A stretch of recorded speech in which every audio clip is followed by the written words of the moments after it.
Bonjour, ici Yannick Vézina et Nicolas Dan. Bienvenue à Jazette de Geek.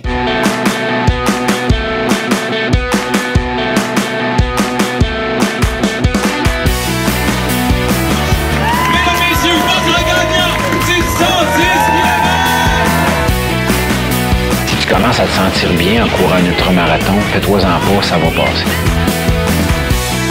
Grand champion du 125 km! C'est la Minute NAC et aujourd'hui, je vous parle des mélanges pour boissons Ultra Énergie. Grâce à NAC, ingérer ces calories liquides est plus facile que jamais. Mélangés dans 500 ml d'eau, leur drink mix te donne 250 calories, 55 g de glucides, 8 g de protéines, 650 mg d'électrolytes et 1300 mg de BCAA. Et comme NAC est toujours à la recherche d'amélioration puis d'optimisation de ses produits, la nouvelle recette des mélanges pour boissons contient de la protéine de canola en remplacement de la protéine de soya puis de pois pour apporter un profil plus large d'acides aminés. Puis, ils ont ajouté du palatinose en remplacement de la farine d'avoine. Ça, le palatinose, c'est un sucre issu de la betterave qui est progressivement absorbé par l'organisme, ce qui entraîne une baisse moins prononcée de la glycémie. Puis tant qu'améliorer leurs produits, la nouvelle recette de Drink Mix se dilue beaucoup mieux dans l'eau, ce qui facilite l'étape du mélangeage pendant l'effort. Bref, c'est le meilleur produit sur le marché, puis ça vient en 3 saveurs, lime, melon d'eau et bouillon salé. Pour essayer ça, va sur le nac.com, utilise le code promo pas sorti du bois pour avoir 15% de rabais, PASSORTIDUBOIS. Bon épisode tout le monde. Ouais, on n'est pas sorti du bois, hein? Salut tout le monde, bienvenue à cet épisode numéro 198 de Pas sorti du bois. Là, vous vous dites, voyons, qu'est-ce qui se passe? J'ai entendu Nico en intro, puis là, Yannick est seul. Écoutez, Nico et moi, on a des horaires vraiment chargés, donc on n'avait pas le temps d'enregistrer pendant des heures parce que, vous le savez comment on est, hein? On parle, ça dure longtemps. On le sait qu'on a des grandes gueules quand on parle de trail ensemble, mais on le sait aussi qu'on a des horaires chargés, puis là, ça rentrait pas. Fait que là, on s'est dit, regarde, avec le temps qu'on a, on est quand même dernière minute à l'organisation de cette Jazette de Geek-là. Moi, je vais le prendre en solo. Le bout où je vous présente c'est quoi les histoires de cette année, c'est qui les athlètes à suivre. Puis Nico va se joindre à moi en deuxième partie pour la portion prédiction. On est là pour jaser de la Western State, mais je tiens quand même à mentionner que c'est un autre week-end très chargé en frais de course parce que en même temps que la Western, il y a la Lavaredo by UTMB dans les Dolomites. Il y a toujours du très très gros calibre là-bas. C'est souvent une course qu'on appelle baromètre pour l'UTMB parce qu'il y a plusieurs athlètes qui visent Chamonix comme course A à la fin août, qui vont mettre Lavaredo à leur calendrier. Il y a un 120 km avec 5800 mètres de dénivelé positif où il y a c'est un parcours qui je pense qu'il peut bien émuler l'UTMB. Donc on voit souvent les athlètes se lancer là-dessus. 120 km, on a le temps de récupérer jusqu'à la fin août pour l'UTMB. Il y a aussi un 80, un 50, un 20, un 10. Ça a l'air magnifique cet événement-là. Et ce week-end, c'est aussi la mythique marathon du Mont-Blanc qui a lieu à Chamonix. Le 42 km a toujours un immense plateau parce que c'est une épreuve forte de la Golden Trail World Series. C'est pareil pour le 90 km du Mont-Blanc. Une épreuve de haut calibre qui sert habituellement, elle aussi, de baromètre pour l'UTMB, vu encore là les ressemblances entre le parcours, surtout que là, on est quand même dans la même ville de départ, la même ville d'arrivée, puis des sentiers qui peuvent se ressembler, même pour certaines portions, être similaires. Je vais pas tenter de nommer tous les Québécois qui sont là, au risque d'en oublier, mais je peux quand même mentionner qu'il y a Joanie Desroches et Julien Lachance, des bons amis à moi, des gens bien connus dans la communauté trail, que j'ai déjà reçus à quelques reprises sur le podcast, qui sont là-bas. Donc, Joanie court le 90 et Julien le 42. Donc, à ces deux-là, à tous les autres Québécois qui sont sur le marathon du Mont-Blanc, peut-être même à Lavaredo, on va vous suivre. On vous souhaite une très bonne course. Aujourd'hui, l'épisode 198, ça devrait être le dernier avant la série sur les sentiers de la Hard Rock qui va s'enregistrer depuis Silverton au Colorado. Ça fait longtemps que je vous en parle. Vous en avez entendu parler dans la série avec Richard. C'est un gros projet. Je pense que c'est, en fait, même pas je pense, c'est de loin le plus gros projet de Pas sorti du bois depuis que j'ai lancé ce projet-là il y a maintenant 4 ans. 8 épisodes en 8 à 10 jours. Mais bref, on va être au cœur de la Hard Rock. Ça s'en vient très très vite. Hein, c'est dans 2 semaines. Donc c'est pour ça que probablement quand cette Jazette de Geek-là et la Hard Rock, je vais avoir du pain sur la planche pour préparer 8 épisodes. Donc ça devrait être le dernier. Je sais que 2 semaines sans Pas sorti du bois, vous allez vous en remettre. C'est déjà arrivé par le passé. Puis de toute façon, après ça, je vais vous achaler avec 8 épisodes en 8 jours. La Hard Rock, c'est une des courses les plus mythiques aux États-Unis, mais la plus mythique des mythiques, la plus grande et la plus vieille, c'est la Western State. C'est le plus vieux 100 000 au monde, attention. Paraît-il qu'il y a déjà eu des 100 000 organisés avant, mais ces 100 000-là n'existent plus. Puis c'était d'autres formes, c'était différent. Dans les années 1800, ça courait dans des arénas pendant 24 heures, pendant 160 km. C'était différent comme sport, mais vraiment, le sport, le trail, le 100 000 comme on le connaît, ça part de Western State. C'est la plus vieille course. Puis c'est de ça qu'on parle aujourd'hui. Quelques petits rappels sur la Western State. Une course de 160 km entre Olympic Valley, qui se trouve à 2700 mètres d'altitude en Californie, et ça se termine à Auburn, à 375 mètres au-dessus du niveau de la mer. Donc, un parcours qui est quand même descendant. Auparavant, c'était une course de chevaux qui suivait à peu près le même parcours qu'aujourd'hui. C'est devenu une course à pied lorsque le cheval de Gordy Ainsleigh, dites-le comme vous voulez ou entendez-le comme vous voulez, Gordy Ainsleigh, il n'a pas pu prendre le départ, son cheval. Fait que lui, il s'est dit, bon, ben, je vais l'essayer à pied. Il a réussi un exploit que tout le monde pensait impossible. Il a fait ça sous les 24 heures, qui était le cut-off à l'époque des chevaux. C'est pourquoi le sub 24 heures est devenu quand même assez mythique à la Western State. Le cut-off, la barrière horaire est à 30 heures, mais les finisseurs en moins de 24 heures ont une boucle de ceinture qui est différente, sur laquelle il est écrit 100 miles, 24 heures. Donc, c'est ce qui explique cela. On parle souvent d'une course roulante et rapide, c'est vrai, mais rappelons qu'il y a quand même 5600 mètres de dénivelé positif. C'est un parcours qui est linéaire, qui, de manière générale, est plus descendant.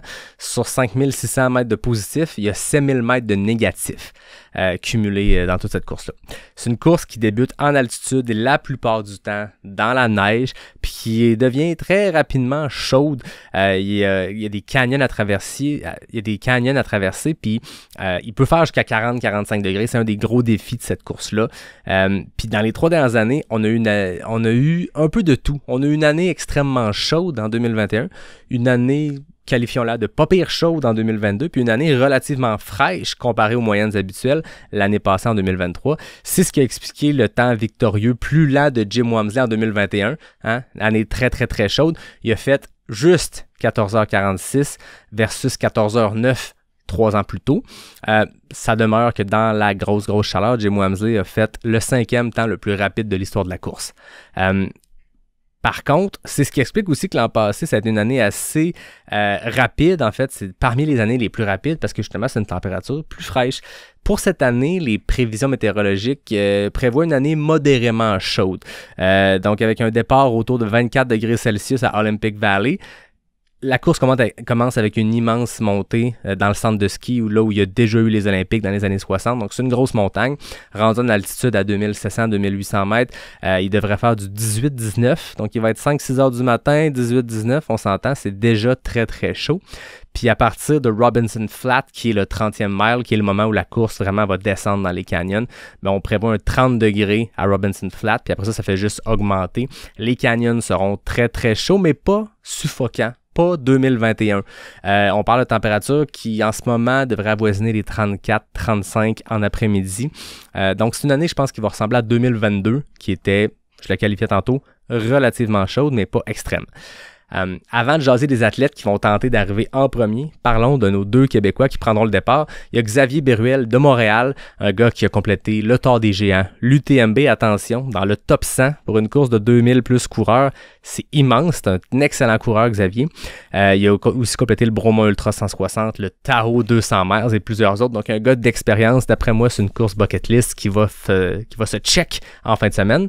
Il y a aussi Jean-Mathieu Chénier de Gatineau qui a complété le Zion 100 miles en 2023. Ça devait être sa course qualificative. Il a aussi complété dans le passé l'UTHC 125, le BU 80. C'est un gars qui est extrêmement intéressant à suivre sur les médias sociaux, qui a vraiment une plume qui est super le fun à lire. Il y a comme sa couleur à lui dans sa plume, dans sa façon d'écrire. C'est super le fun. Puis, il raconte ses aventures. Vous pouvez le suivre, vous pouvez le trouver en cherchant les comptes Dans mes shoes, c'est le nom de ces comptes. Donc, Jean-Mathieu Chénier, Xavier Beruel, on vous souhaite une Western State à la hauteur de vos attentes. Les 2 gars avaient seulement 2 tickets dans le chapeau, puis ont quand même été pigés. Donc, c'est des gars qui doivent avoir des excellents karmas. On leur souhaite une belle course à la Western State. Dernière histoire que je voulais vous raconter. L'Américain Nick Coury, qui est un gars qui est assez performant, qui est un très bon coureur. il se lance sur le doublé Western State et Hard Rock. C'est quoi qu'on a vu qui a été fait par le passé. L'an dernier, Courtney Dauwalter l'a fait. Elle a fait des records du parcours sur la Western State et sur la Hard Rock, ce qui fait que son temps cumulé des deux courses, 41h42, a non seulement battu le record féminin, mais également le record masculin du combo. Donc, c'est quelque chose qu'à chaque année, quelques athlètes tentent ce doublé-là. Avec Courtney Dauwalter, l'année passée, est devenue la première à remporter les deux, mais elle a établi le meilleur temps combiné pour ces deux courses-là. Le record général appartenait avant ça à Jeff Browning, un coureur américain très, très performant en 2016. Encore aujourd'hui, c'est le record masculin qui tient, mais Courtney a le record au général. Par contre, Courtney et Jeff, les fois qu'ils l'ont fait, puis la plupart des éditions où ça s'est fait, ce doublé-là, il y avait 3 semaines entre les deux courses. Cette année, il y a 2 semaines. Donc, tu sais, 200 000, un roulant, chaud, courable, très difficile pour les jambes, puis par expérience, je peux vous dire qu'un 100 000 très courable, ça détruit les jambes. Un 100 000 plus montagneux, ça va être complètement différent comme douleur, mais un 100 000 courable, ça détruit complètement les jambes. Et là, Nick Coury, je ne sais pas avec quelle intensité il va courir sa Western State, mais il va avoir 2 semaines pour récupérer puis se lancer sur un 100 000 extrêmement montagneux. C'est très intéressant. C'est sûrement une histoire que j'aurais à vous raconter depuis Silverton parce qu'on va suivre aussi ce gars-là qui tente ce combo-là. Donc voilà, j'ai le goût de commencer avec les femmes, hein? Les femmes d'abord. On va y aller avec une watchlist des athlètes à surveiller ce samedi à la Western State. Le field va s'ouvrir en l'absence de Courtney Dauwalter qui l'a remporté l'an dernier avec, rappelons-le, le meilleur chrono de l'histoire de la course.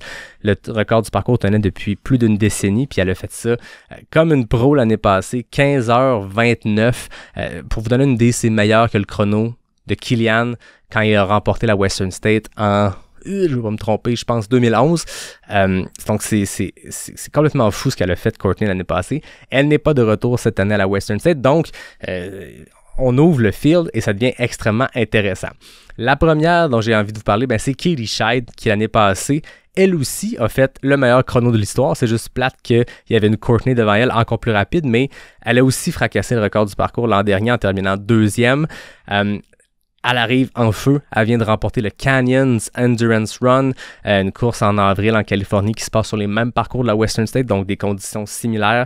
Il y a un 100 km qui est toujours extrêmement compétitif, probablement le 100 kg le plus compétitif aux États-Unis. Et Katie Schide l'a remporté en 9h10 pour 100 km, terminant 6e au classement général. Donc, 6e au classement général. Katie Schide est vraiment en feu. Elle a gagné la Diagonale des Fous. Elle a gagné la Diagonale des Fous l'année passée, 2e à l'OCC. On rappelle qu'elle a gagné l'UTMB en 2022. Donc, une fille à surveiller. Une autre fille à surveiller, Esther Silag. Mon hongrois n'est pas encore tout à fait à point, mais Esther a terminé 3e en 2023. C'est une hongroise qui vit à Hong Kong. Donc, elle n'a pas encore de résultats en 2024, mais c'est une fille, puis elle a fini 3e l'an passé. Puis rappelons que la Western State, j'ai oublié de le dire, le top 10 masculin et féminin est requalifié, réinvité pour l'année suivante, donc pas besoin de faire de course qualificative. C'est pour ça que je commence avec nos membres du top 10 qui reviennent, puis ensuite, je vous parlerai des gens qui sont qualifiés, qui arrivent, qui n'ont pas participé l'année passée. Donc, Esther, elle a terminé première au Translanto by UTMB en 2023, un 100 km avec 5100 mètres de dénivelé, donc un parcours qui pourrait peut-être y ressembler un peu. Donc, ça va être une fille à surveiller. Il y a aussi Emily Hawgood, une Zimbabwéenne qui avait terminé 5e en 2022, 5e en 2023. Rappelons aussi que c'est la gagnante de l'UTHC 125 en 2019. Elle a aussi remporté le Chianti Ultra by UTMB en Italie en mars dernier. Une course qui, paraît-il, est quand même assez roulante, donc elle semble en très bonne forme. Emily Hawgood sera de retour cette année. Ida Nilsson, la Suédoise qui vit en Norvège, 7e l'année dernière. 7e l'année dernière, donc elle va revenir bien sûr cette année. Victoire sur Black Canyon cette année et sur Canyon 100 en 2023. C'est une fille extrêmement performante qui est faite pour ce type de parcours-là. Je pense que l'an passé, est arrivée avec une expérience peut-être un peu différente. Là, elle a fait ses classes, elle s'est spécialisée sur ce type de parcours-là, plus rapide. Je pense que son approche est différente cette année, puis ça va être très intéressant de la suivre. Elle a terminé 2e à la Transvulcania, donc une grosse performance à date en 2024. Ida Nilsson, un nom à retenir. Une autre femme qui a terminé dans le top 10 l'an passé et qui revient, c'est Priscilla Forgy, la Canadienne, qui a remporté l'UTHC 125 en 2022, deuxième sur Canyons 100 km, 12e à la CCC l'an dernier. Elle n'a pas encore de course à date en 2024, donc on ne sait pas si son entraînement se passe comme elle veut, mais Priscilla Forgy, c'est un nom à retenir, c'est une coureuse canadienne qui a terminé dans le top 10 l'an passé et qui, cette année, on espère, pourrait se rapprocher de plus en plus du podium et peut-être même de la première place. Donc Priscilla Forgy, un nom que je pense qu'on va entendre et réentendre dans les prochaines années. La dernière membre du top 10 qui revient cette année, Liang Yinglin, une Américaine qui a terminé 9e. Elle a fait des DNF, donc des abandons sur ses 2 dernières courses. Donc, à surveiller dans quel état elle est. On ne sait pas si c'était des blessures ou peu importe, mais c'est une fille qui a quand même terminé 8e sur l'UTMB l'année dernière, 9e à la Western States. Ça a été une grosse année 2023 avec ce combo-là. Elle est de retour cette année, à surveiller. Maintenant, je vous parle en rafale de quelques noms qui ont pas fait le top 10 l'an passé, mais qui sont à surveiller, qui sont qualifiés sur différentes courses. On rappelle que pour les élites, il n'y a pas que la loterie des simples mortels comme nous. Il y a aussi le fait qu'il y a des courses Golden Ticket. Donc, un peu partout dans le monde, il y a des courses où le top 2, masculin et féminin, remporte un accès direct à l'UTMB, un accès direct à la Western States. Donc, c'est souvent là que ces athlètes élites-là vont aller chercher des places pour pouvoir se qualifier pour la Western States. La première dont je vous parle, Fu Zhao Xiang, la chinoise, qui est à surveiller, première sur la Translanto 140K by UTMB, 5e overall, donc une grosse performance. 4e sur l'UTMB l'an dernier, 7e sur l'UTMB 2022. Elle race vraiment beaucoup. Déjà 4 courses en 2024. Elle est très forte sur du très montagneux à suivre sur un terrain plus roulant comme la Western States. La prochaine, Ingvild Kaspersen, une Norvégienne qui a remporté la CCC 2023. Ce qui lui a donné son ticket pour la Western States. On sait que la CCC à l'UTMB est une course qualificative Golden Ticket pour la Western States et non l'UTMB. Donc, c'est pour ça qu'on voit beaucoup d'athlètes qui se lancent sur la CCC, bien que c'est un parcours très différent de l'UTMB. C'est une qualification. Donc, Ingvild Kaspersen, un nom à retenir également.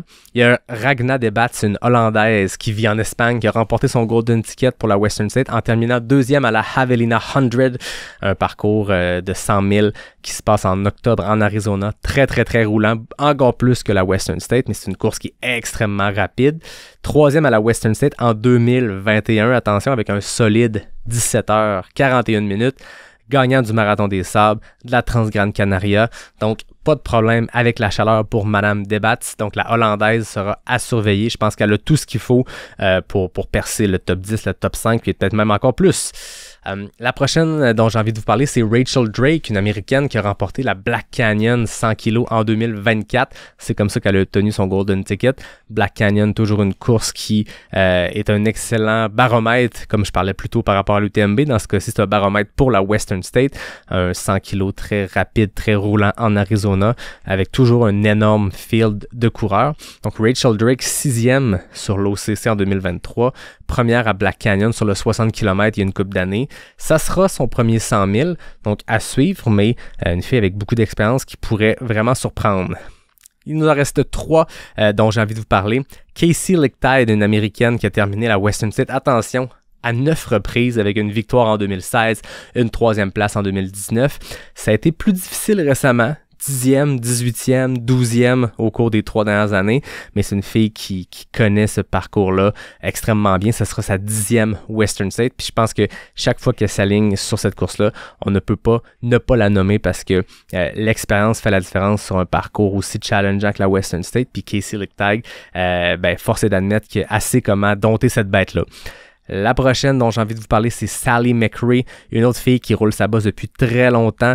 Elle a 3 finishes à la Western States, 11e, 7e et 10e entre 2014 et 2016. C'est une fille qui est très performante sur du très long, donc une victoire sur Moab 240 000 l'an dernier.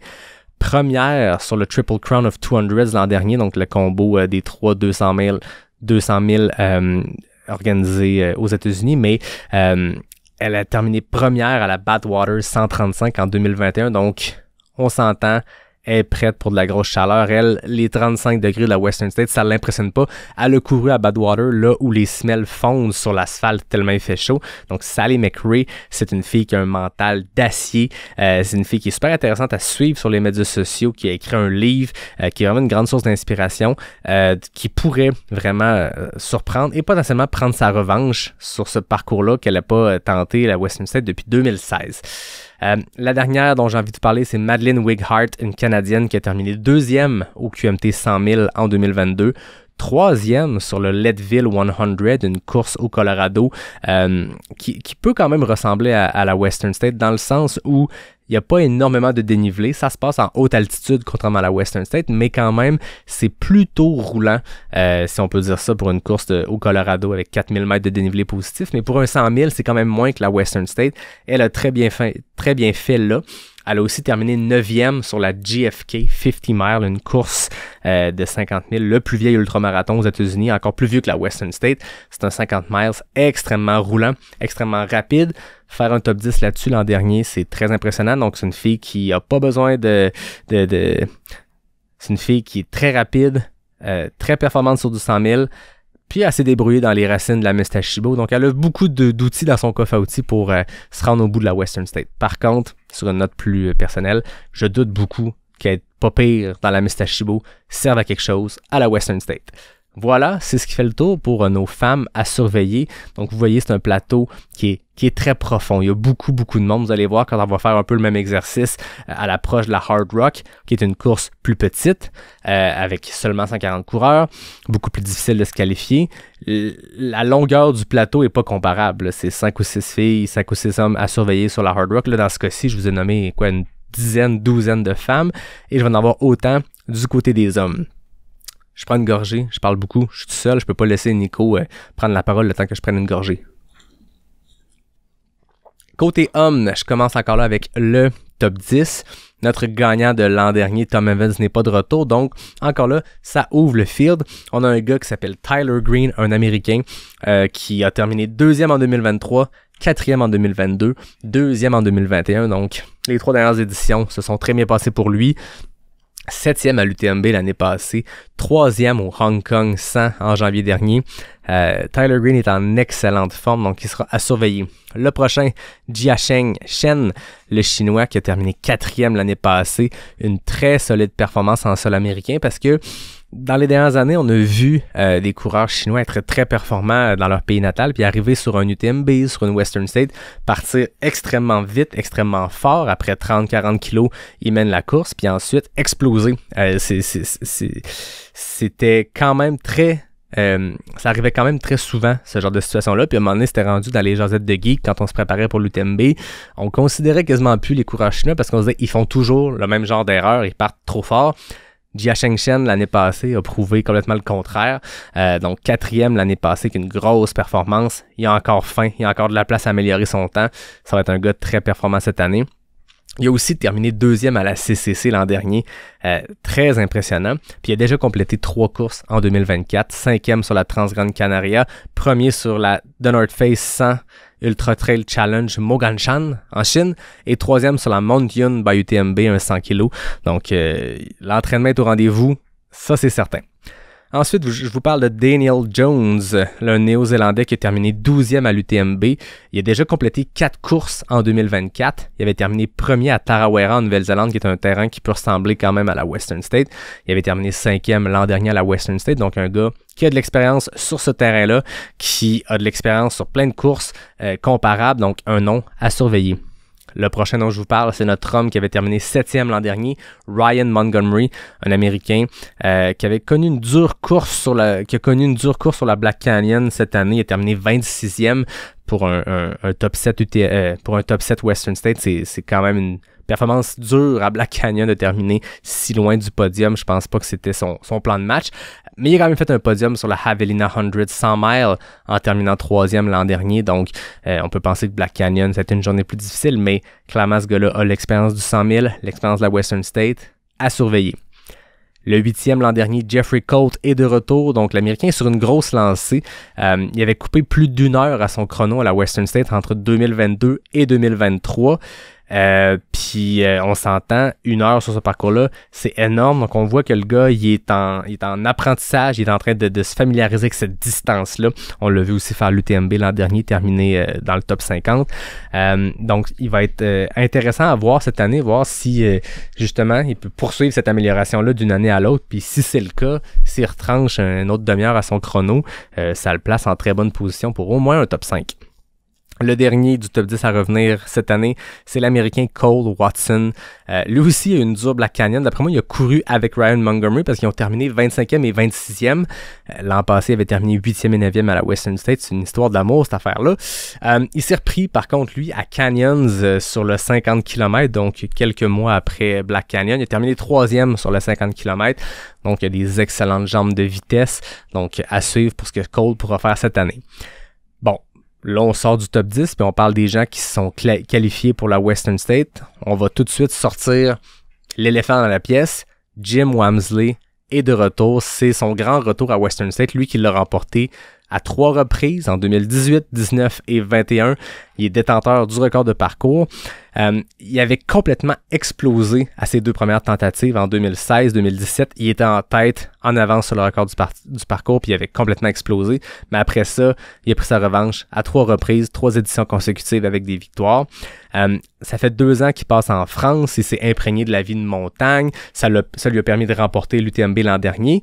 Premier homme américain à le faire, soit dit en passant. Mais là, Jim est de retour sur le California Carpet pour tenter de mettre la main sur un 4e titre à Auburn. Depuis l'UTMB l'an passé, il a seulement participé à quelques courses, dont le Nice Côte d'Azur by UTMB, le 100 kg qu'il a remporté.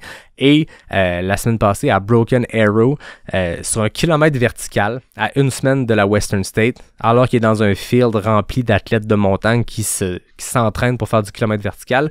Jim, en plein entraînement pour un 100 000, en plein taper pour la Western State, a terminé 2e au championnat du monde de kilomètre vertical. Donc, pas mauvais pour M. Walmsley qui semble en excellente forme. Et ça, c'est plate pour les autres qui vont tenter de le suivre cette année. Ça va être très rapide. Un autre que j'ai envie de vous parler, c'est Simon Gosselin. Il a terminé 2e sur le 100 kg Nice Côte d'Azur juste après Jim. Ce gars-là, il roule sa bosse en ultra depuis 2016.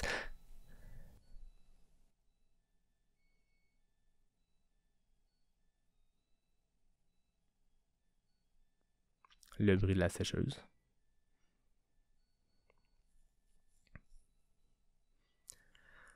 Donc, Simon Gosselin, c'est un gars qui roule sa bosse en ultra depuis 2016. Une récente victoire sur le 70 kg de l'Istria by UTMB en Croatie. Ce sera un nom à surveiller, le français. Le prochain dont je vous parle, c'est Jonathan Albon, le Britannique, qui vit en Norvège, qui a plus besoin d'une présentation dans le monde du trail. Dans les derniers mois, il a remporté coup sur coup la Transvulcania 73 kg, le Grand Trail des Templiers 80 kg et la CCC. Il avait terminé aussi 2e à la CCC en 2022, premier à l'OCC en 2021. Donc, ça va être intéressant de le voir sur un format plus rapide, mais un des meilleurs athlètes de trail en ce moment au monde, c'est Jonathan Albon. Ça va être son premier 100 000, donc à suivre sur ce qu'il va pouvoir faire à la Western State. Un autre qui a plus besoin d'introduction dans le monde du trail, c'est Hayden Hawks, un Américain qui a remporté Black Canyon en 2024 pour obtenir son Golden Ticket. Il avait fait pareil en 2020, il avait remporté la Black Canyon tout juste devant un certain Elliott Cardin qui s'était qualifié lui aussi pour la Western State à l'époque. Hayden Hawks revient à la Western après une 2e place en 2022 et une 8e place en 2021. En 2022, d'ailleurs, il avait mené une bonne partie de la course avant de faire une petite explosion qui avait permis à Adam Peterman de le dépasser, mais il a quand même terminé 2e il y a 2 ans. Donc, Hayden Hawks maîtrise ce genre de distance-là, maîtrise ce parcours-là. Donc, un des grands favoris, c'est certain. Un autre nom à surveiller, c'est Dakota Jones, un Américain qui est de retour à la Western State pour prendre sa revanche parce que c'est un gars l'année passée qu'on voyait l'emporter, qu'on voyait être dans le top 3, qui finalement a eu une course très difficile, mais qui n'a jamais lâché, qui est terminé 17e l'an dernier. On le voyait sur le podium, mais 17e, c'est tout à son honneur quand même d'avoir explosé probablement quelque part sur le parcours et d'avoir serré les dents et d'avoir terminé sa course. C'est un gars qui a énormément d'expérience. Il est terminé en première place de la Javelina 100, un 100 000, attention, en moins de 13 heures. Donc c'est roulant, je comprends, à Javelina 100, mais je veux dire, 13 heures pour un 100 000, c'est immense. Troisième à la Hard Rock en 2022 derrière Kylian et François. Donc un gars d'expérience qui a une revanche à prendre. Le prochain, Peter Engdahl, un Norvégien qui vit en Suède, qui pourrait causer quand même une surprise sur la Western State. Lui qui a une énorme feuille de route. Premier à la CCC à l'UTMB en 2022 avec un record du parcours. Premier à la Transvulcania en 2022. Premier au Eiger Ultra Trail, un 50K en 2023. Mais récemment, des abandons sur le Mute 2022, l'UTMB 2023. Avec lui, ça passe ou ça casse. C'est le genre de gars qui va partir extrêmement vite, qui, si ça passe, pourrait donner du fil à retordre à un Jim Wamsley ou à un Hayden Hawks, mais si ça passe moins, ça se pourrait qu'on le voit terminer plus péniblement. C'est une stratégie qui marche bien pour certains coureurs, dont Zach Miller, dont Jim Wamsley, puis je pense que Peter Engdahl est un peu sur le même moule. Un autre gars dont j'ai envie de vous parler, c'est Rod Farvard, un nom à surveiller, lui qui avait terminé 11e en 2023, donc pas d'entrée automatique, mais tout près de la 10e place. Il a remporté Black Canyon 100 kg en avril dernier, plus de 10 minutes devant Peter Engdahl, que je viens tout juste de vous parler. Donc attention à ce nom, Rod Farvard. Je vais vous avouer, je le connaissais pas avant qu'il remporte Black Canyon, puis non, c'est pas vrai, c'est pas Black Canyon, c'est Canyon 100 kg, pardon, en avril dernier. Donc, Rod Farvard, un nom à surveiller, lui qui avait terminé 11e en 2023, donc pas d'entrée automatique, donc tout juste près du top 10, mais qui avait remporté Canyons 100 kg en avril dernier, plus de 10 minutes devant Peter Engdahl dont je viens de vous parler. Ça promet, c'est extrêmement rapide, terminer 10 minutes devant Peter Engdahl sur un 100 kg. Il a aussi remporté le Kodiak by UTMB 100 kg en fin de saison l'an dernier, donc un gars avec de l'expérience. Ça va être très intéressant à surveiller. Il nous en reste 3 dont j'ai envie de vous parler. Jonathan Rea, un gars qui n'a pas encore couru à son plein potentiel à Western State. Il a terminé 16e et 14e aux 2 dernières éditions. Ça demeure un athlète de très haut niveau. Il a eu une victoire sur le Javelina 100 100 miles l'année dernière, ou il y a 2 ans. C'est une 2e place derrière Dakota Jones l'année d'avant. Une 4e place à la CCC en 2023, une victoire à Bandera en 2022, des courses qui ont des profils qui peuvent ressembler beaucoup à la Western State. Donc Jonathan Rea, il n'a pas encore couru à son plein potentiel, mais ça pourrait être cette année que ça se passe. Des fois, la 3e chance, c'est la meilleure. C'est quoi l'expression en anglais? Third time's a charm? Je pense que c'est là que ça se passe pour Monsieur Rea. Robert Agenal, le Roumain, a une longue feuille de route qui commence.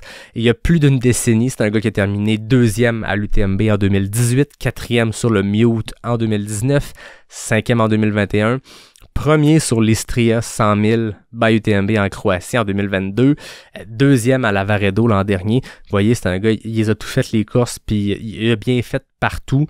Ça va être intéressant de le voir sur la Western State. Le dernier, c'est une mention spéciale parce que c'est un monument de la course d'endurance. C'est Monsieur Harvey Lewis qui a encore aujourd'hui le record de Big Dog Backyard. Donc, l'année passée, en 2023, il avait terminé premier à la Big Dog's Backyard Ultra. Il avait fait 108 tours pour un total de 720 km. Donc, 720 km en 108 heures. C'est énorme. C'est un record qui tient encore aujourd'hui alors que les records de backyard se battent d'année en année.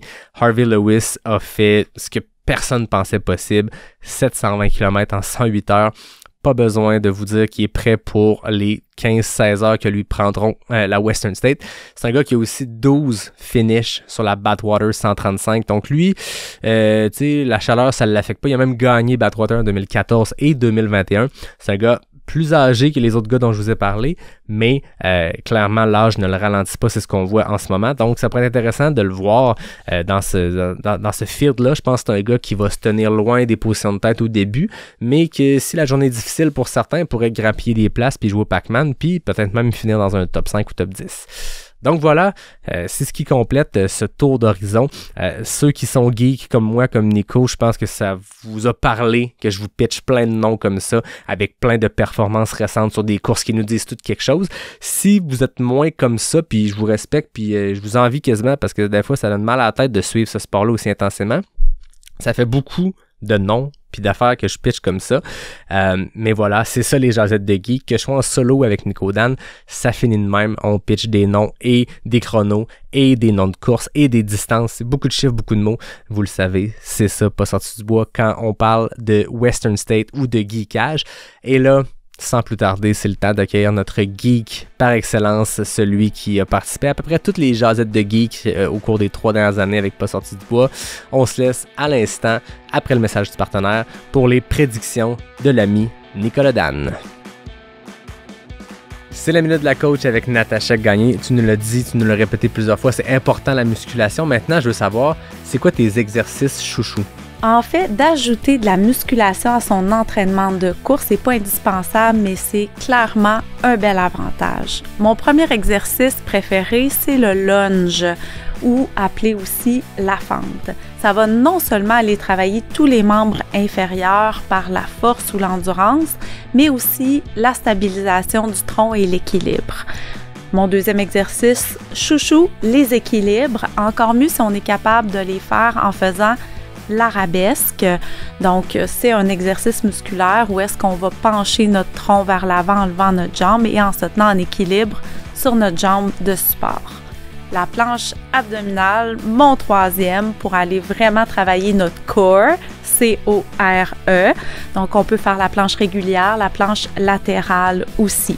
Si je veux aller travailler le dos, on peut se coucher sur le ventre puis faire élévation bras-jambes opposés. Donc, lever le bras droit en même temps que la jambe gauche et l'inverse. Ou encore faire des petites extensions dorsales. Donc, lever notre tronc dans les limites de ce que notre colonne vertébrale nous permet de faire. Mon dernier exercice chouchou, le fameux pont. Donc, on se couche sur le dos, on lève et on descend nos fesses pour sentir le travail au niveau de l'ischio-jambier. Très intéressant. Merci beaucoup, Natacha. Bienvenue! Nico Dan, bienvenue à ce spécial Jazette de Geek où tu n'es pas là du début à la fin, mais je pense que les invités comprendront qu'on a des horaires bien chargés. Tu es encore, je pense, en habit de course. Tu viens de revenir de groupe de course que tu leadais à Montréal. Merci d'être là. Ben, merci à toi de me recevoir. Ça va être encore très cool de geeker sur la Western. Écoute, pour l'histoire, on va le partager aux gens. On s'était booké très, très naïvement 1 heure la semaine dernière parce que tu reviens un peu plus tard dans une certaine série où on parle peut-être de la hard rock. Bref, je veux pas tout vendre, mais on se fait une mini jasette de geek pour ça. Puis on s'est naïvement dit 1 heure pour enregistrer une petite portion hard rock et une plus longue portion Western State. C'est très réaliste. Clairement, c'était tout sauf réaliste. Non, on avait booké ça, puis on a regardé à la fin, on m'a dit bon, on n'aura pas le temps de faire la deuxième partie. Je pense que ce que les gens aiment, c'est justement quand on part, puis qu'on déblatère, puis on raconte des trucs. Puis j'ai l'impression que on se disait, c'est une courte portion où on parle de nos prédictions des élites de la Western State, mais on va quand même prendre le temps de bien geeker sur le sujet parce que c'est quand même très excitant. Je le disais dans la première partie. Historiquement, souvent, les 2 gagnants, hommes et femmes de la Western State, vont revenir. Le top 10 est réinvité d'année en année, mais là, cette année, le field est ouvert parce que Courtney et Tom Evans ne prendront pas le départ. Ouais. Par contre, il y a des habitués qui reviennent, il y a des gens qui ont eu de très grosses performances dans le passé, mais pas suffisamment pour monter sur le podium ou sur le top 5 ou sur la première marche du podium. Et là, ils reviennent, peut-être avec un certain couteau entre les dents. J'ai le goût qu'on jase de toi. Qu'est-ce que tu as en tête comme top 5 prédictions côté des femmes? Puis je t'inviterai à commencer par la 5e position. Par la 5e position? Ouais, allons-y comme ça, décroissant. Alors, en 5e position, moi, j'ai mis Emily Hogwood. OK. La Zimbabwéenne qui a fait des grosses performances dans les dernières années. Tu la remets en fait 5e, la même position que l'an dernier. Ouais, je la mets en 5e. Okay. Après ça, en 4e position, j'ai mis Léa Lingling. OK. Ouais. Ensuite, j'ai mis Esther Silag, si je le dis bien. OK. Ensuite, 2e, moi je l'adore cette coureuse-là, c'est Rachel Drake. Ouais. J'adore Rachel, genre vraiment, vraiment. Et puis première, une fille qui a très bien performé à Canyon puis qui a mis genre une amende à beaucoup de monde, mais Katie Scheidt, c'est impossible de pas la mettre première là-dessus. Genre, ouais. Les trainings qu'elle fait, c'est vraiment solide. Là. Elle est sur le parcours de la Western depuis genre 6 semaines, je pense. Ah ouais, c'est impressionnant. Canyon, c'est super similaire. Tu as plein de sections de la Western States. Là. Ça a été super stratégique pour elle de faire ça. Là. Moi, ce qui m'impressionne d'elle, c'est sa polyvalence qui a comme aucun sens. Dans le sens où on l'a vu, gagner l'UTMB en 2022. Gagner la Diagonale des Fous. Donc là, tu te dis, OK, coureuse de gros 100 miles montagneux. Ensuite, elle se pointe sur l'OCC l'an dernier, qui est le format 55 kg. Puis ceux qui suivent un peu le sport, je pense qu'il y a 10-15 ans, je veux pas diminuer ce qui se faisait à l'époque, mais les gens étaient moins surspécialisés dans certaines distances. Dans le sens où on voyait des Xavier Thévenard, il a remporté toutes les courses du TMB à un moment ou à un autre. Le 50, le 100, le 140, le 160. Puis on voyait les gens très polyvalents, je pense, parce que le niveau de spécialisation était pas là. Là, maintenant, c'est un autre sport complètement, dans le sens où les gens qui prennent le départ de l'OCC, c'est pas une training run pour aller faire plus long la semaine d'après ou dans 3 semaines. C'est leur objectif A de l'année, puis ils se préparent pour un 55 kilos. Ceux qui suivent une Mélodie Gilbert, par exemple, qui est une de nos Québécoises qui performe très bien à l'international, qui a des grandes ambitions, on la voit se pratiquer, s'entraîner, réfléchir à ses entraînements, réfléchir à sa préparation mentale, physique, nutritionnelle, 100% dédié vers ces distances-là de 30, de 40, de 50 km. Toi qui es coach, on s'entend, tu supportes ce que moi, qui n'ai pas coach, dis. Je veux dire, comment qu'on pourrait expliquer qu'une fille comme Katie Scheidt peut être autant performante en terminant 2e sur l'OCC, en gagnant la Diagonale des Fous? Pour moi, c'est un gros point d'interrogation.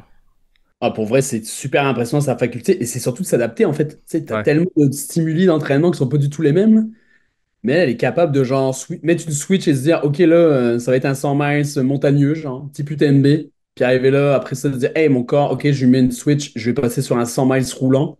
Ouais. Puis tu sais, à Canyon, là, les sections où on l'a croisée, même, moi, je l'ai même pas croisée parce qu'elle allait trop vite. Elle allait plus vite que Tim Tollefson. C'est hallucinant. Ah, c'est quelque chose. Elle a fini 6e overall sur un des 100 kilos les plus compétitifs. The Canyons et Black Canyon doivent être les 2 courses les plus compétitives dans le 100 km aux États-Unis, si je ne me trompe pas. Puis il y a un gros plateau, puis elle gagne côté féminin, mais je veux dire, facilement, puis elle se positionne dans le top 6 overall. C'est extrêmement impressionnant. Puis on parle de surspécialisation d'athlètes qui vont justement avec des spécialisations sur certaines distances, certains types de montagnes, mais en même temps, on voit plus que jamais des gens avoir cette polyvalence-là. Je veux dire, Marianne Hogan était la première à faire un podium à la Western et à l'UTMB dans la même saison depuis Kilian 10 ans plus tôt. Et depuis ce temps-là, on en a vu avoir des grosses performances sur du rapide. Tu sais, Mathieu, l'année passée, je veux dire, je pense qu'il n'a pas eu la Western à la hauteur qu'il voulait. Je pense qu'il n'a pas eu la l'UTMB à la hauteur de ce qu'il voulait. Mais le gars fait quand même top 10 Western, top 5 UTMB. Je veux dire, c'est extrêmement impressionnant. On en voit de plus en plus. Katie Scheidt en est une, mais je pense que ton top 1 est dur à... Je veux dire, je peux pas te contredire là-dessus. Là. En vrai, c'est... Puis on va se le dire, moi, je crois vraiment fort au record de parcours. Ouais. C'est une bonne journée. Pas trop chaud, encore une fois, on va dire ça, là, mais c'est... Moi, je pense que c'est tellement impressionnante. Là. Tu penses qu'elle peut aller chercher le record de parcours de Courtney? Ben, tu sais, elle est là. Quand même qu'elle retranche 1h15 à son chrono de l'an dernier. Mais rappelons que l'an passé, Katie Scheidt, son chrono sur la Western State, elle avait aussi battu le record du parcours qui datait de 2011-2012. Non, pour vrai, tu sais, avec la continuité, si tout se passe bien, moi, je la vois faire ça, c'est sûr. OK. Ouais. Intéressant. Écoute, moi, je vais commencer de l'autre sens, mais tu vas voir, je vais voler un punch tout de suite. On a exactement le même top 2. Je vois une Katie Scheidt courir peut-être un peu prudente en début de parcours, mais je pense qu'elle nous l'a dit ça du kilomètre 30 jusqu'au kilomètre 160. Je pense que si elle a la course, si tout est aligné, si les astres sont alignés, indépendamment de la chaleur, indépendamment de ce qui peut se passer côté température qui va affecter tout le monde, je sais pas si elle va aller jusqu'au record du parcours de 15h29 de Courtney, mais c'est certain qu'elle traverse la ligne d'arrivée à Auburn en premier. Rachel Drake, moi je vais comme toi, l'américaine, en deuxième. Je veux dire, elle a fait un super Black Canyon cette année. Fait que on a quand même les 2 gagnantes des 200 kilos dont on parlait tantôt, qui sont les 200 kilos les plus compétitifs. On s'entend bien performer à Black Canyon, à Canyon. Je veux pas dire nécessairement avoir un gros Western State. On a vu à travers les années j'appelle ça des young guns, là, c'est le terme américain, des jeunes qui se développent hyper vite dans la course puis qui se torchent sur des 100 km puis qui arrivent favoris à des Western States puis qui finalement sont peut-être prendre une claque par la distance parce que je pense qu'il y a un pas de géant entre un 100 kg et un 160 km. Sur un 100 kg, ta nutrition peut prendre le bord après 5 heures, puis tu serres les dents, puis tu recours un 4 heures un peu sur du Pepsi, puis sur une coupe de jujube, puis ça le fait. Sur un 100 000, si tu sautes après 5 heures, ça va être une très longue journée. Mais là, dans ce cas-ci, Katie Schide et Rachel Drake, c'est des filles qui ont l'habitude tu sais, ça fait longtemps qu'ils le font. Là. Rachel Drake, c'est son premier 100 000, mais je pense qu'elle court de manière compétitive depuis quasiment 10 ans.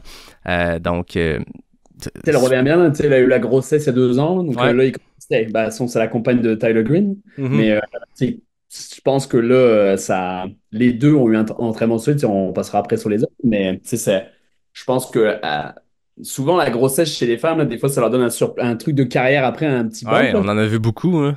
ça va être intéressant à voir. Ouais. Ouais, puis tu le dis, j'avais oublié de le mentionner, qu'elle était la conjointe de Tyler Green qui est devenue maître dans l'art de dompter la bête qui est Western State parce que c'est rare les gens qui sont réguliers.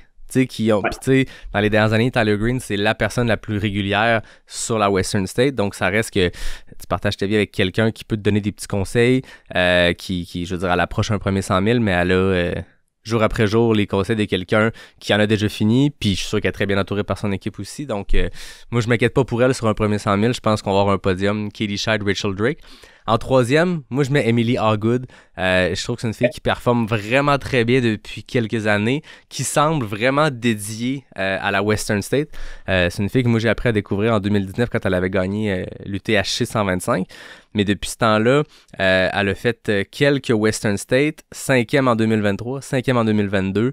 Je pense qu'elle maîtrise le truc, puis je pense que cette année, elle donne le push supplémentaire. Fait que c'est ma petite prédiction. Ensuite, 4e position, Ingvild Caspersen. Et 5e, j'y vais avec Priscilla Forgy. Une autre gagnante de l'UTHC, une Canadienne. Je pense que c'est une solide coureuse. C'est une fille qui a terminé 8e l'an passé, 2e sur Canyons en 2023, 12e sur la CCC. Je pense qu'elle a beaucoup d'expérience, puis je pense qu'elle a appris l'année passée. On voit souvent les athlètes avoir une première Western State. Je ne veux pas dire difficile, mais il faut dompter la bête. Hein. Ça fait quelques fois que je le dis. Je pense qu'elle a dompté le truc, puis... on va avoir une Canadienne dans le top 5. C'est bon, ça. J'aime ça. Ça va être intéressant à suivre. Ça va être très intéressant à suivre. Je pense qu'en plus, les filles, c'est toujours un peu dur, je trouve, de faire des top 5. Là. Après, même les gars, on va le voir après. Là. Mais oui, ce serait cool de voir une fille, une Priscilla dans le top 5. Là. Ouais. Moi, quelque chose que j'ai remarqué à travers les années, puis on avait déjà parlé dans nos jasettes de geek Western State, que ce soit avant ou après la course, mais souvent, faire un top 5 chez les hommes, c'est un peu une loterie dans le sens où, grosso modo, bon an, mal an, il y a un élite sur 2 qui saute. Soit qui termine pas, ou soit qui termine péniblement puis finit un peu plus loin. Parce que c'est une course qui se court extrêmement vite, parce que c'est une course où tu peux te casser les dents. Mais chez les femmes, on voit moins ça. Fait que moi, c'est drôle, je trouve que le top 5 filles est plus facile à être un peu proche d'une réalité parce que les filles sautent pas sur Western State. Il y en a que oui, mais en beaucoup moindre proportion si on compare aux hommes. Je pense que les femmes à Western State courent plus intelligemment. Je pense que peut-être en général, pas juste à Western State. Puis à chaque année, on voit des hommes exploser. Puis souvent, le top 10 l'année dernière qui revient, les filles qu'on voit gagner, vont la terminer. Ouais, c'est toujours un peu... moi, je rigole toujours quand on voit la première montée après Olympic Valley. Là, ça, tu rigoles toujours, tu te dis, OK, toi, t'es déjà dans le rouge. Là. Ouais. Mais non, les filles, ça m'a pris beaucoup moins de temps à faire le top 5 des filles que les gars. Là. Les gars, je peux te dire, pour être full honnête, là, mon top 2 n'a pas changé, je pense, mais 3, 4, 5, ça a quand même bien volté. Puis là, même quand on a commencé à parler, j'ai eu un petit bouge les choses. Est-ce que lui, je le change? Mais c'est parce que c'est un field extrêmement profond avec des gars qu'on a vus très bien faire à Western State, mais des gars qu'on a vu aussi très bien faire ailleurs. Puis il y a toujours le mystère première Western State. Tu sais, le premier nom que je t'amène un peu dans ce genre-là, c'est Jonathan Albon, qui est une bête. Je veux dire, le gars a remporté la CCC, a remporté la Transvulcania, a remporté le Grand Trail des Templiers. Je veux dire, il a été deuxième à l'OCC, premier à l'OCC 2021, deuxième CCC 2022, premier 2023. Tu sais, c'est très, très, très régulier, mais souvent sur du très montagneux. Ouais, mais tu sais, genre, puis moi, je regarde vraiment extrêmement beaucoup les Strava, etc. Ouais. Puis il a pas fait de. Il a pas fait. Il est pas, là, il vient juste d'arriver aux States, là. Ouais, Donc, il a pas fait de. Il a pas fait de training camp, il a pas fait de hit training dans les gros trucs, là. ouais, Comparé à genre des gars qu'on va citer, tu sais, mais des Tyler Green, des trucs comme ça qui font des training camps, là, qui vont un mois à l'avance à Western State puis qui se tapent le parcours en 3 jours. C'est ouais, exactement ce que Tyler Green il a fait, là. ouais, c'est ça. Tu sais, là, ils font ça avec Anthony Costales, etc. Donc, tu sais, mais genre, Albon, là, tu sais, il s'entraînait en Suède avec Peter Angald et Kylian, mais Ouais. ça reste que la Norvège, c'est pas Auburn. Donc, Non, non, ça peut c'est des vraiment terrains changer. complètement différents, là. Tu sais, tu sais, c'est ça, c'est une bête, là. Donc, comment tu peux. Moi, pour vrai, je l'ai mis dans mon top 5. Je peux déjà le mettre, là. Mais je savais vraiment pas où le mettre. Ouais, Genre, plusieurs fois, il a changé de position. Puis après ça, je suis genre, ouais, mais ces autres gars-là, ils ont plus d'expérience, ils sont moins venus une fois. Ils savent c'est quoi.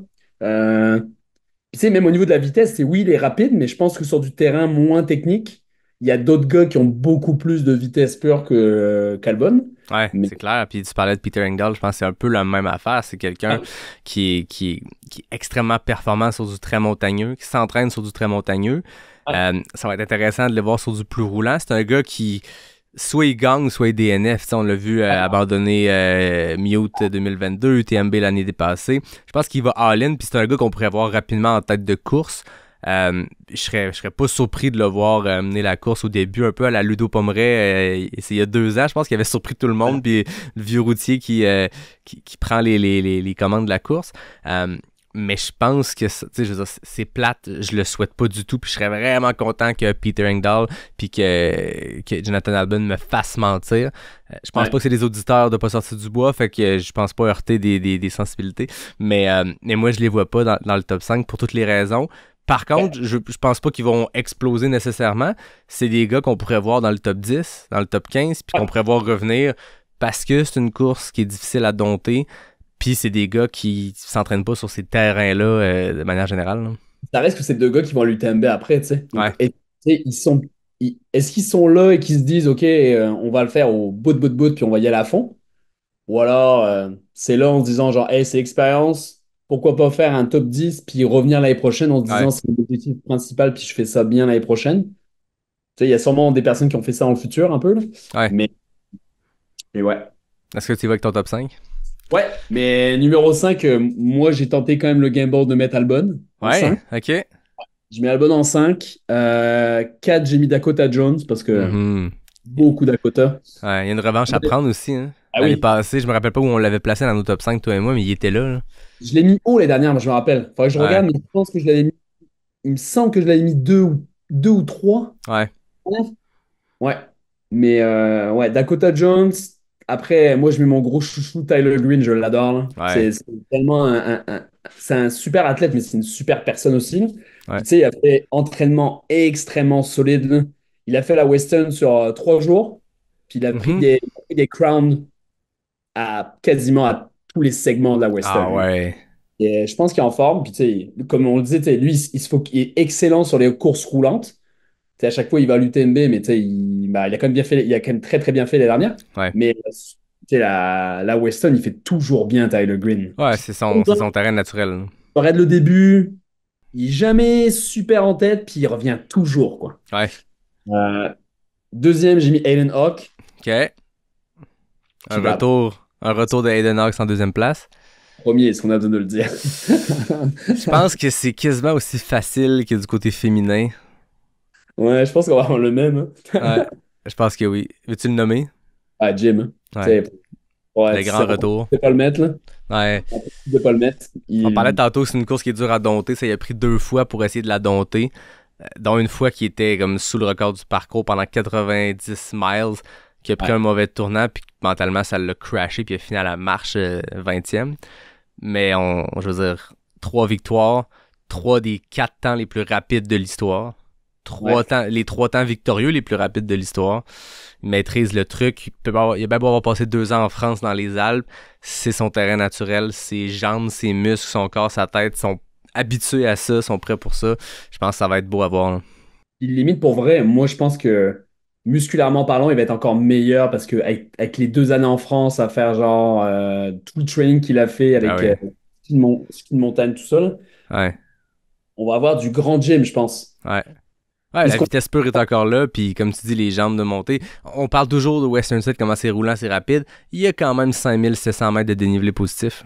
Moi, j'ai hâte de le voir. Moi, j'ai hâte de voir sa foulée à Forest Hill. On peut-tu parler de ce qu'il a fait à Broken Arrow? Ah ouais, c'est débile, hein.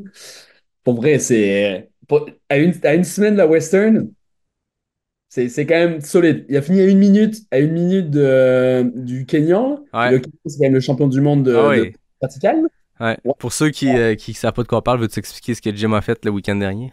Et il a fait un kilomètre vertical à Broken Arrow, puis il a fini un kilomètre vertical en 38, je pense, 38 Ouais. minutes, à une minute du Kenyan, qui est champion du monde de kilomètre vertical. Ce On qui est parlait genre, tantôt de surspécialisation. C'est une course où notre Rémi Leroux national était là, fait une superbe une sixième place. Rémi continue de se positionner comme dans les meilleurs au monde dans cette discipline-là.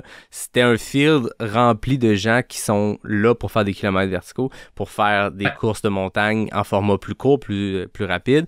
Jim se pointe là, puis tu sais, je pense que tout le monde a fait « Ah, c'est cool, Jim Wamsley s'en va se casser un peu les jambes sur un... » Tu sais, je veux dire, c'est pas quelque chose qui va te détruire à une semaine de la Western, mais c'est clairement une training run. Je veux dire, il peut pas racer ce truc-là avec les meilleurs du monde dans une discipline qui est pas la sienne, puis bien faire. Rémi, on s'écrivait, Rémi Leroux et moi, puis tu sais, il disait « Je le voyais pas dans mon top 15, tu sais, quand il pensait à la course, puis il pensait à ses prédictions avec les autres coureurs qui étaient là, puis personne le voyait là. Termine deuxième. Ça n'a aucun sens. hey, t'imagines, il aurait gagné ça, là. Ça aurait été tellement drôle là, de voir ça, parce que Peter Hangal était là aussi, là. Je sais pas Ouais, si c'est la course la plus compétitive en Amérique côté kilomètre vertical. Puis ce incroyable. point-là, d'après moi, il va être rapide en haut de la montagne. Hein. Ouais, oh oui. Oh oui. Oh oui. Puis, est-ce que tu t'es mis, on l'a pas dit en fille, mais un petit Dark Horse, là? De toute façon, toi, tu sais c'est lequel le mien, là. Ouais, ben vas-y avec ton Dark Horse côté masculin. Ah, moi, c'est Simon Gosselin, là. J'ai Ouais, tellement hein? hâte de le voir, là. Ah, j'ai tellement hâte de le voir, là. Tu sais, il s'entraîne avec Jim, ça fait genre il a été 8 semaines, je pense, là-bas. Ouais.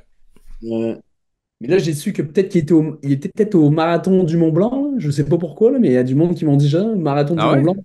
Ben, normalement, non. Parce il est officiellement encore dans la start list de Ah ouais, c'est ça. la Western State. Peut-être qu'au moment que l'épisode va être diffusé, ça va avoir changé, même si on enregistre vraiment dernière minute. Peut-être que ça va avoir changé, mais j'aime ça comme Dark Horse. Pourquoi tu le vois bien faire? Je pense que c'est un gars qui est extrêmement sous-coté, là. Ouais. Extrêmement sous-coté. Puis lui, ce qui est intéressant avec Simon, c'est qu'il est coach aussi, puis il coach des bêtes, là. Tu sais, il Ouais. coach Baptiste Chazagne. Qui c'est qui coach d'autres? Ben, il coach Jim. En fait, il coach Jim. Ouais, c'est vrai. Tu sais, pour moi, là, c'est un étudiant du sport qui, en plus de ça, le pratique. Ouais. Puis- ouais, puis là, ça fait 8 semaines, je pense, qu'il était avec Jim. Il a fait toutes les sections de la Western, e-training, tout ça. On pourrait être étonné, mais tu sais, genre, moi, je qualifierais ça peut-être de à peu près peut-être dans la même performance que Mathieu, genre, pour sa première Western, tu sais. Ouais. Il va sûrement pas faire un top 5, parce que Mais je pas pense loin. que c'est un gars si rapide que ça par rapport à des Tyler Green ou Eden Hawk, là. Mais tu sais, je dirais il est quand même une coche en dessous de Jonathan Albon, mais un top 10, ça serait vraiment très, très cool. Intéressant. À Oui. surveiller. J'aimerais ça qu'il te fasse mentir puis qu'il rentre dans le top 5. Bon, ça. C'est très, très bon. Peut-être qu'il fera un top 5 au marathon du Mont Blanc puis on sera complètement dans le champ. Complètement à côté de la plaque. Écoute, moi, mon top 5, on a des noms qui reviennent, mais moi, ma deuxième place n'était pas dans ton top 5. Fait que dans Oh! l'ordre, cinquième place, j'y vais avec Tyler Green. Je pense que on peut pas mettre ce gars-là dans un top 5 de la Western State, mais avec ceux qui sont là, moi je pense qu'un Aiden Knox puis Dakota Jones ont le couteau entre les dents. C'est des gars qui, d'un côté, Dakota Jones a eu beaucoup de misère l'an passé, puis c'était un des favoris, puis c'est un gars qui est fait pour ce type de parcours-là. Aiden Knox, c'est un gars qui a leadé la course l'année que Adam Peterman l'a remporté, fait que 2022. Il avait terminé deuxième, si je ne me trompe pas, cette année-là. Il est très, très, très solide. Il est fait pour ce parcours-là. Je pense que les gars vont être devant un Tyler Green, mais je rêve du moment où Tyler Green va l'emporter parce que je pense que ça va arriver. Mais cette année, je le mets cinquième. Je mets Aiden Knox quatrième. Le field est trop gros. Ça n'a pas de sens de mettre ce gars-là quatrième puis comme être bien avec ce choix-là, sachant l'athlète, sachant ce que ce gars-là a dans les jambes. Troisième, je mets Dakota Jones qui prend sa revanche de l'an passé puis qui revient l'an prochain puis peut-être qu'il l'emporte si Jim décide d'aller faire autre chose. Deuxième, j'y vais avec Daniel Jones. Oh! Ouais, c'est un peu un Dark Horse. Pas tant que Simon Gosselin. Simon Gosselin n'était même pas dans les listes de Iron Fire puis dans les watchlists, alors que clairement, ce gars-là devrait l'être.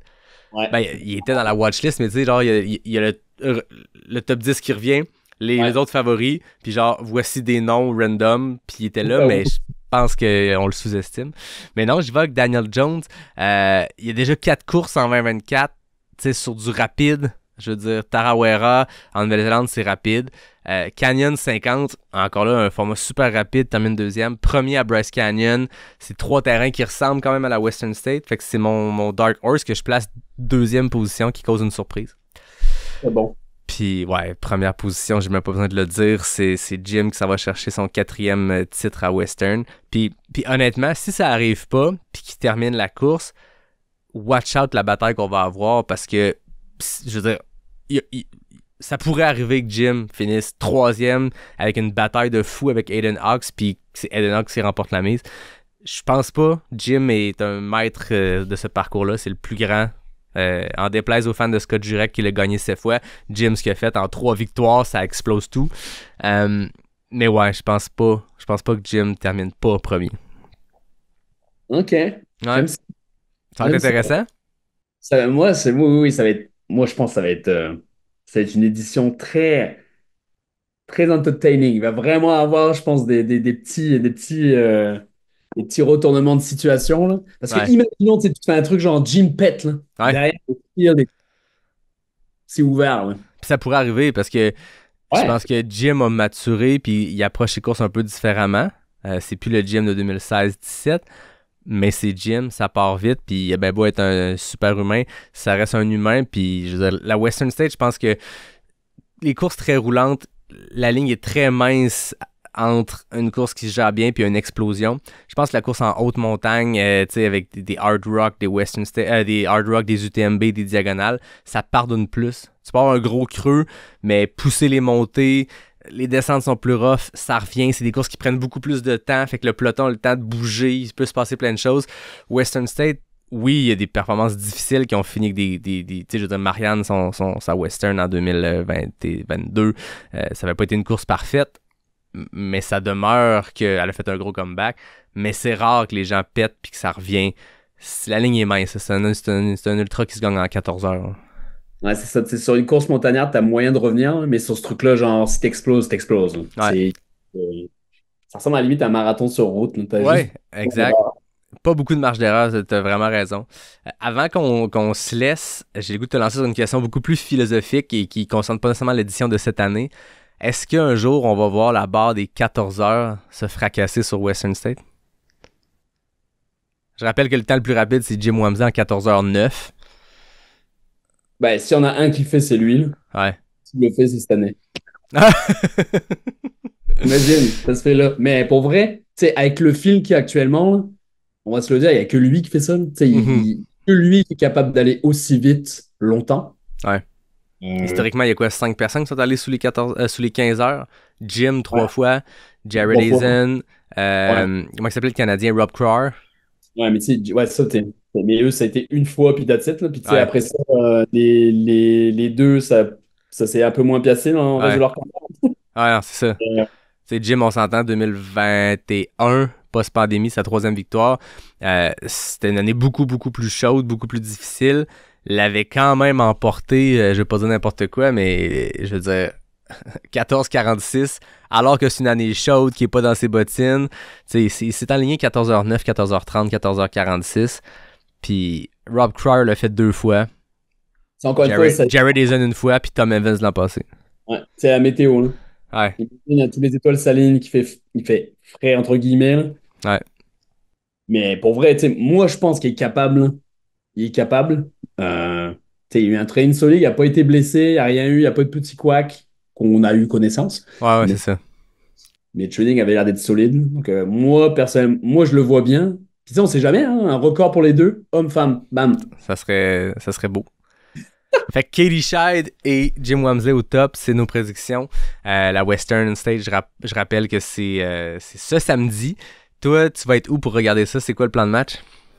Moi, je serai en Oregon aux essais olympiques américains. Donc, mon sel va être rechargé avec un battery pack qui va être sur Iron Far, puis sur YouTube à écouter notre ami Dylan Bowman qui va parler de ça. Mais ouais, ça, je serai en Oregon, donc je serai dans le même décalage horaire, ce qui sera absolument parfait par contre. En fait, tu tenais sur le Western Time, tu sais, c'est ça? Western Time, juste pour ça, ouais.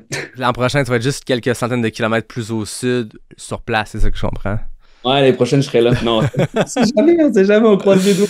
Non, mais on peut pas en parler, là, on va pas le faire sur le micro, mais on a un plan pour un jour une Western State jasette de geek extrême. Je pense que l'ultramarathon se passera pas juste chez les coureurs, mais sur les 2 tatas dans mon sous-sol ou je sais pas où on sera à faire ça. Mais ça sera pour une autre fois. Cette année, ça donne pas, mais il y a des belles affaires. On en a parlé, quoi, à la IPA Fun Run? Je pense qu'on en a reparlé. Ouais. Oh, on a reparlé. Ça fait quand même 2 ans qu'on se dit qu'on devrait le faire, donc ça va bien arriver à un moment donné, c'est sûr. C'est ça. Ah, Nico, toujours un plaisir de geeker avec toi. Yes. Les gens n'auront pas le temps de s'ennuyer longtemps parce que ta douce voix résonnera dans leurs oreilles très bientôt. On ne dira pas pourquoi et comment et où, mais ça va arriver. Merci de toujours embarquer quand je te pitch une idée genre « Hey, on fait ça un Jazette de Geek Western State », puis la course est dans une semaine, puis il faut trouver un horaire, il faut trouver un moment dans nos horaires. On réussit toujours, même s'il est tard puis qu'on a des petits yeux, mais merci beaucoup de ton temps. Ça devient notre tradition. Ah oui. Merci à toi, Yann. Comme d'habitude, je termine en remerciant David Hébert pour le design graphique, Fred Desroches pour le thème musical, NAC qui est le partenaire officiel de Pas sorti du bois grâce à un petit Nicolas Dan en 2020 qui avait poussé pour ça puis qu'on avait créé ce partenariat-là. Je le dis à chaque fois, le monde sont tannés de l'entendre, mais je vais quand même être éternellement reconnaissant pour ça. Fait que NAC est le partenaire principal, Capic 1, Noctem, les partenaires liquides du podcast. Puis à tout le monde, je vous dis à très bientôt pour une série d'épisodes chez nos voisins au Colorado, à Silverton, pour la Hard Rock. Mais là, parlons pas trop vite, c'est la fin de semaine de la Western, on en profite. Ciao mon pote! Ciao man!